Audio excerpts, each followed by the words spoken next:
हाकींसारखी माणसं वारंवार अशी विधानं करून कुठेतरी राज्यातली शांतता भंग करण्याचा प्रयत्न करतात। अरे बाबा, पिसाळलेल्या कुत्र्याला दगडं मारायची नसतात, तो अंगावर येतो। आमदार शिवाजी पाटील यांनी देखील चंदगडमधून हा महामार्ग जावा अशी एक मागणी केलेली आहे। ती देखील मागणी कशी या ठिकाणी? नाही, सगळ्यात त्यांची इच्छा असेल शेतकऱ्यांची तर हा तिथं रस्ता जात असेल तर द्यायला काही हरकत नाही। मेडिकल कॉलेजच्या 3000 जागा कमी होणार आहेत, आपण विधानसभेत सुद्धा मागणी केली। कुणी चुकीचं सांगितलेलं आहे। आपले 10 नवीन जे MBBS कॉलेजला केंद्र सरकारनं परवानगी दिली, त्यामध्ये काही त्रुटी होत्या, त्याबद्दल NMCनं आम्हाला कारणे दाखवा नोटीस दिलेली होती, त्याची उत्तर आम्ही दिलेली आहेत। त्यामध्ये इन्फ्रास्ट्रक्चर आणि स्टाफ या 2 कारणं होती। त्यामध्ये एकही जागा MBBSची कमी होणार नाही।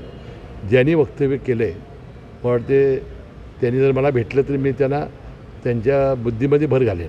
खरं तर काल CPRमध्ये एका मृतदेहाची हेळसांड त्या ठिकाणी सुरू असल्याचा व्हिडिओ आला।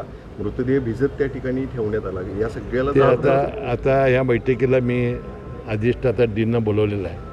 काय ती चौकशी केली जाईल आणि जर हलगर्जीपणा असेल तर आपण कारवाई करू। खरं तर तासभर तिथं पावसात भिजत होता। मला कळलं, मी आज मी वाचलं, गंभीर प्रकार आहे। आज मी ते वाचलं, आज सकाळीच मी आलो। आता अधिष्ठातानं बोलावलेलं आहे, त्याची योग्य ती दखल घेतली जाईल संबंधितांना आणि असे प्रकार पुन्हा होणार नाहीत याची आम्ही काळजी घेऊ। हाकींसारखी माणसं वारंवार अशी विधानं करून कुठेतरी राज्यातली शांतता भंग करण्याचा प्रयत्न करतात। अरे बाबा, पिसाळलेल्या कुत्र्याला दगडं मारायची नसतात, तो अंगावर येतो। पिसाळलेल्या कुत्र्याचा बंदोबस्त योग्य पद्धतीनं करायचा असतो। साहेब, एकीकडं शक्तीपीठ महामार्गासारखा महामार्ग करण्यासाठी अनेक नेते आग्रही आहेत, मात्र दुसरीकडं आपल्या मतदारसंघामधलं गडिंग्लजमधले बड्याचीवाडी एक गाव आहे, तिथला एक व्हिडिओ समोर येतोय। बैलगाडीतून रुग्णांना नेण्याची वेळ तिथे येते। खरं तर अशी गावातले रस्ते अनेक त्या ठिकाणी पाहायला मिळतात जिल्ह्याभरात, आपल्याच मतदारसंघात नाही, हा विषय वेगळा आहे। हा विषय असा वेगळा आहे की हा शेतवडीत म्हणजे घर त्यांनी बांधलेलं होतं, तिथं पानंदीची भांडणं आहेत। अनेक वर्ष तहसीलदारांच्याकडे केस चालू आहे आणि काही शेतकऱ्यांचा त्या रस्त्याला विरोध आहे। आता मी अनेक वेळा सांगितलं की कागल विधानसभा मतदारसंघातील सूचीतील जिल्हा परिषदेचे रस्ते आहेत, त्यातली 1 इंच डांबरीकरणाच्या सोडलेली नाही। सूचीतले सार्वजनिक बांधकाम खात्याचे जे रस्ते आहेत त्यातली 1 इंच लांबी आपण सोडलेली नाही। आता शेतवडीचे जे रस्ते आहेत आणि शेतकऱ्यांची एकमेकांची भांडणं असतात, तिथं आपण काहीच करू शकत नाही। तरीसुद्धा मी काल तहसीलदारांना जायला सांगितलं आणि ताबडतोब आपण निधी प्राप्त करून देऊ, शेतकऱ्यांना समजूत घाला म्हणून सांगितलं। आणि तो रस्ता आणि अनेक दिवसापासूनचा प्रलंबित रस्ता आहे। आता काय करायचं, अशा वेळेला सेशन ज्यावेळी चालू असते त्यावेळी जाऊन शूट करायचं आणि केली की बातमी होती। याच्या पद्धतीनं ते प्रयत्न करतायत, परंतु असे रस्ते कुठलेच सोडलेले नाही।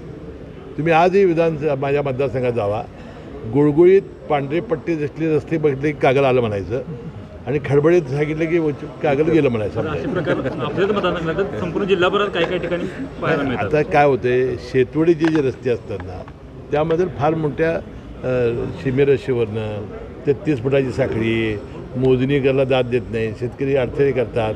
त्यामुळे शेतात जाऊन जे राहणारे लोक आहेत त्यांना माझी विनंती आहे की बाबा ते रस्ता व्यवस्थित आहे की नाही बघून जाऊन राहावा ना। खरं तर आपल्या मतदारसंघातले गुळगुळीत जसे रस्ते आहेत तसे कोल्हापूर शहरातले रस्ते कधी होणार? कारण अनेकांना याचा प्रश्न आहे, अनेक जण त्याच ठिकाणी त्याच गोष्टीसाठी लवकरात लवकर चांगले रस्ते होतील।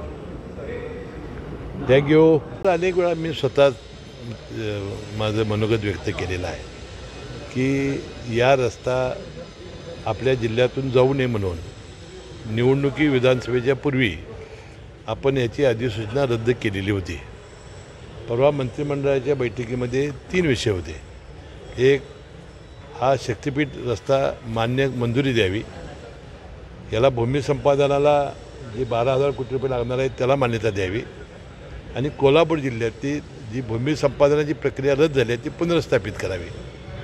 या 3ऱ्या विषयाला मी आणि पालकमंत्री आबिटकर यांनी आमची मनोगत व्यक्त केली आणि त्यांना सांगितलं की कोल्हापूर शेतकऱ्यांचा विरोध काय, कारण अतिशय 2.5 एकर आणि फार मार्जिनल शेतकरी या कोल्हापूर जिल्ह्यामध्ये आहेत। सगळी जमीन आपली बागायती आहे आणि आमच्या कोल्हापूर जिल्ह्याच्या शेतकऱ्यांच्या जमिनी ह्या काळजाच्या तुकड्या झालेल्या आहेत आणि त्यामुळे या जमिनी द्यायला त्याचा विरोध आहे। लोकसभेला याचा फटका बसलेला आहे।